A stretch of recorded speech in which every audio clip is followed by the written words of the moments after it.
Did any particular event or person kind of inspire you to take it seriously? I guess. Sort of. I started reading John Scalzi's blog around the time I started getting more serious about things, and that got me to apply to Viable Paradise for 2010. So I guess I can give him the credit for that oomph there. Yeah, that's pretty awesome. John Scalzi seems to have inspired a lot of people. Yeah.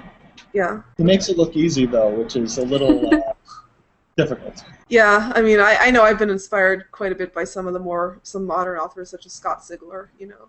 So I got serious about it the first time when I was 9 because we had a young authors program thing, which was like competing against everyone else in your school, and I won. And I was like, oh, clearly I am the best author that has ever existed. I will write the great American novel and be better than Roald Dahl.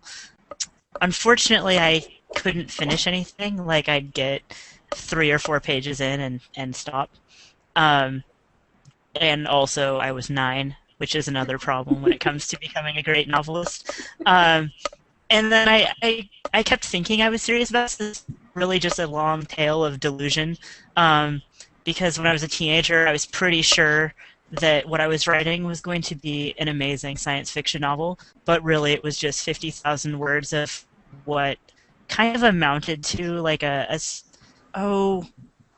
was just characters running around like trying to decide if they wanted to start the plot. I never quite made it to the actual book. I would say that right now I would say it was 2007. I went to Norwestcon and there was a panel about short stories. And I was like, well, I don't write short stories or really care about them. I've heard they're important and I've read some, but whatever.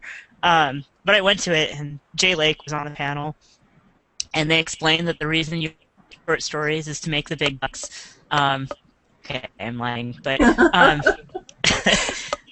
yeah, there's so much money in short stories. Yeah, there's so much money in short stories.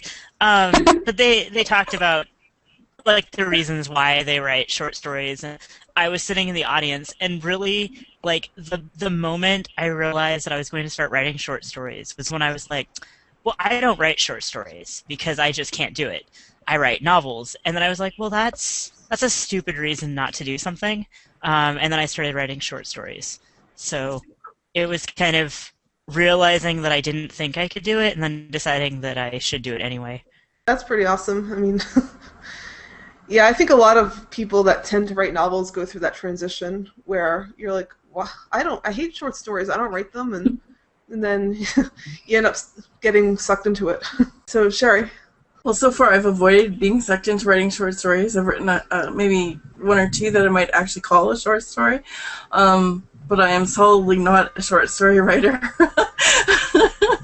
Although sometimes I try. But, thinking back, I got into writing because, well, I mean, I was always scribbling stuff, but, reading Anne of Green Gables when I was 8, like Keffy, if she could be published, so could I, because she was a real person.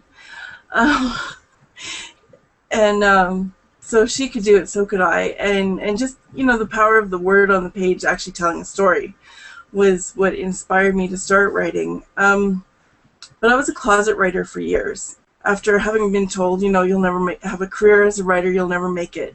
No one earns any money, so you better have a backup plan. Just keep it as a hobby. It was never just a hobby for me, but it was always something I kept hidden. I did many a Friday, Saturday night, late at night, when I was reading in my room, I was actually writing. And was there anyone that specifically inspired me to be more serious about it? I would have to say, like John, applying for Viable Paradise, I applied for Odyssey in 2004, and I was already a member of our Manitoba Writers Guild, and so they sent out a weekly email newsletter, and on it was this ad for this thing called Odyssey for writers, and it was 6 weeks of workshopping and writing, and it was just too good to be true. Yeah, it was like a couple $1,000s, but wow, what a great rate. I worked in the university. I knew how expensive those kinds of things could possibly be. And I just said, wow, I have to do this. Got on the waiting list, but Jean gave me some really good feedback. Jean Cabela's the director of the program. I also got a really good rejection from an agent with some really great feedback, which was also very helpful in me developing as a writer. And finally going to Odyssey, I think, in 2005 was huge for me. Yeah, we could have been Odyssey classmates. I mean, I went in 2000. Could have been. So, it was so close. Yeah, I agree. Odyssey was a big life-changing thing for me as well. But I'll cover that in some other episode. Yeah. So Vidya. Okay, I'm going to mention a website that so far it seems like everyone I talk to, except for people I've actually met through there, has never heard of. It's called Elfwood, and it's pretty much a science fiction fantasy art website, but it also has a section for stories. One of my friends... Okay, someone's not. Someone else has heard of it. I've heard of it. Okay. It's not completely unknown. Okay, but I mean, after high school, I mean, I got into stories. I was into writing, but I think I wrote fan fiction pretty much, and kind of left it at that, and stopped doing that for a while. And I pretty much focused on doing random doodles all over the place and artwork. So I had a friend who convinced me to join Elfwood and put my art up on there, and when I saw their story site, I decided to just try writing again and started putting stories up there, and I got some really good feedback off of it, just people who liked what I was writing.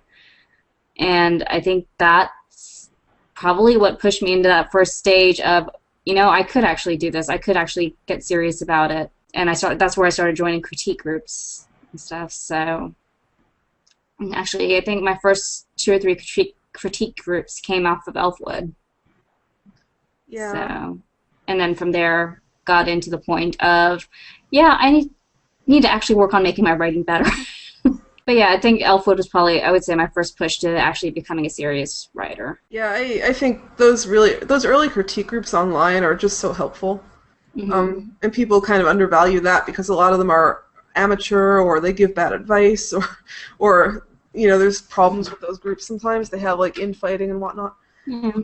I've actually had pretty good luck with a lot of the online critique groups I've had over the years. So, although most of them are dead except for one, but still. Yeah, they go out of business, or like they do. vanish. Right. Yeah, but no, I agree. Like, some of those were really helpful to me as well. Like, those were the people that encouraged me, and that got me thinking I could actually do this instead of brushing it off and thinking that I suck forever. Actually, I also went through an Elfwood phase, and Okay. yeah, what? So you are not alone. And one of the things I actually like about Elfwood is every once in a while I will see someone whose art I watched like 10 years ago when they were just starting out, and they're on book covers, and I'm like, awesome. We are, you know, taking over the world very, very slowly. Yeah.